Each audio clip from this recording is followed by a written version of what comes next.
Sejumlah wartawan senior dan mantan wartawan, yang bergelut aktif sejak era Orde Baru, hingga pasca reformasi, hadir dan berkumpul pada Sabtu, 15 Maret 2025, di Rumah Makan Amarasa Spesial Nasi Kebuli, milik Abdullah Sungkar, Jalan Gajah Mada Kota Tegal, menjadi momentum silaturahmi dan buka puasa bersama di bulan suci Ramadan. Acara dimulai sekitar pukul 4 sore, meski cuaca dalam kondisi hujan, tak menyurutkan hasrat mereka untuk menghadiri acara tersebut. Mereka yang hadir diantaranya, Atmo Tansidik, Zainal Abidin MK, Yono Daryono, Harun Abdi Manaf, Sisdiono Ahmad, Marsi Santoso, Sahri Talib, Thomas Budiono, Agus Wijanarko, Wawan Setiawan, Bambang Mujiono, Imam Suripto, Suparji Rasban, dan sejumlah nama lainnya. Acara diinisiasi Atmo Tansidik dan terbilang dadakan, namun berlangsung hangat dan penuh canda. Sebagian dari mereka telah lama jarang bertemu, diantaranya banyak yang beralih profesi. Mereka satu sama saling bercerita, bagaimana kisah perjalanan dan perjuangan saat mencari berita, suka maupun duka, serta mesti berhati-hati menjaga diri dalam setiap kendala di lapangan, termasuk datangnya tekanan hingga ancaman. Atmo Tansidik merupakan sosok yang sangat akrab dan paham dengan para wartawan di masa beliau menjabat sebagai Kabahumas. Pertemuan ini jadi ajang silaturahmi para wartawan senior dan mantan wartawan serta menjadi kilas balik perjalanan masa lalu. Ide ini bisa dibilang dadakan, kemudian diteruskan ke Thomas Budiono, mantan wartawan TPI, yang menjadi narahubung agar dapat diinformasikan kepada rekan-rekan wartawan, dan mendapat respon positif untuk dapat berkumpul, tambahnya. Atau kegiatan ini apa masih tujuannya Mas?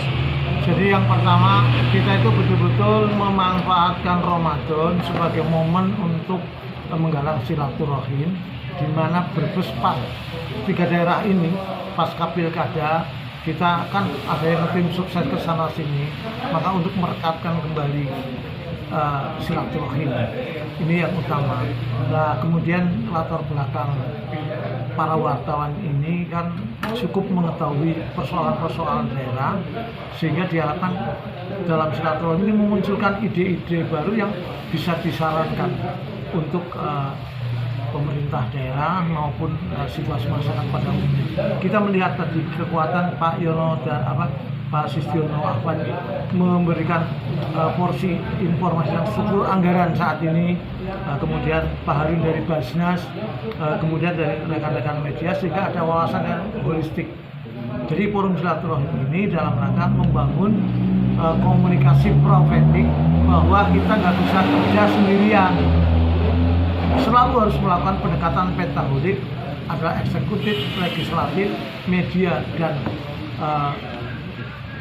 para pengusaha itu bersinergi untuk membangun satu daerah. Nah, silaturahim ini dia harapan paling nggak memiliki jalur-jalur ke arah sana. Ada satu yang bisa disarankan untuk masyarakat pada umumnya. Kita ini pertemuan teman-teman dari aktivis jurnalis zaman baheula, termasuk kita menghadapi zaman Orde Baru dan seterusnya, banyak hal-hal yang menteror kita sebagai pekerja aktivis jurnalis. Ini mudah-mudahan bisa tergenerasikan, bisa sampai kepada teman-teman jurnalis yang muda-muda sekarang. Intinya kita harus punya sensitivitas informasi maupun sensitivitas idealisme kita sebagai wartawan. Artinya kita harus sekali lagi menyuarakan bahwa yang benar itu benar, jangan yang benar itu kalau yang bayar tidak boleh, tetap yang benar harus kita tegakkan dengan kebenaran apapun resikonya. Pada acara sore itu, Sisdiono Ahmad, mantan wartawan dan kini menjabat sebagai anggota DPRD Kota Tegal, menyampaikan, menurutnya ada banyak perbedaan wartawan dulu dan sekarang, kepekaan, kewaspadaan, dan kesiapsiagaan wartawan sekarang bisa terbilang kurang, berbeda dengan wartawan era Orde Baru. Padahal baru terjadi. Ya, ini kemarin kan ada ada perhitungan anggaran di rapat Badan Anggaran DPRD dengan PAPD di bidang sekda. Kebetulan saya itu kan anggota Banggar. Kemarin kemudian ada laporan bahwa defisit anggaran tahun 2024 sebesar 15 miliar lebih, saya nggak hafal tuh. Itu ternyata cadangannya kan silpa, sisa perhitungan anggaran. Ternyata sisa perhitungan anggarannya itu hanya sekitar 8 miliar. Sehingga defisitnya itu murni 7 miliar. Kenapa artinya apa ini murni 7 miliar? Kalau ada permintaan pembayaran dari para rekanan yang mengerjakan itu, maka Pemda tidak punya uang. Artinya bahwa Pemda itu berarti gagal bayar terhadap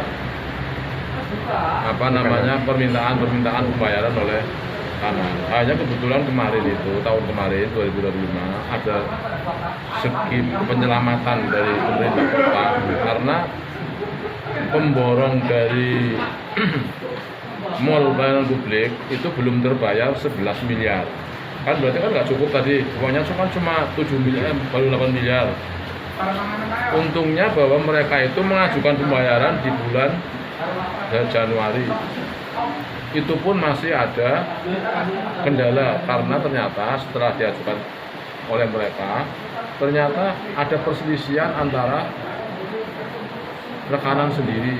Jadi itu karena itu kerjasama lah mungkin ya, holding atau apa ya. Kemudian ada jadi saling menggugat di pengadilan sehingga kan diuntungkan pemerintah kota, jadi tidak bayar dulu sebelum ada keputusan pengadilan yang tetap. Saya kira itu.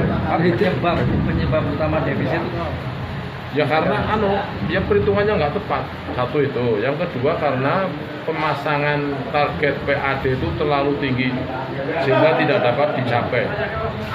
Katakanlah targetnya misalkan 293 misalkan, itu hanya dicapai mau 290 mungkin begitu.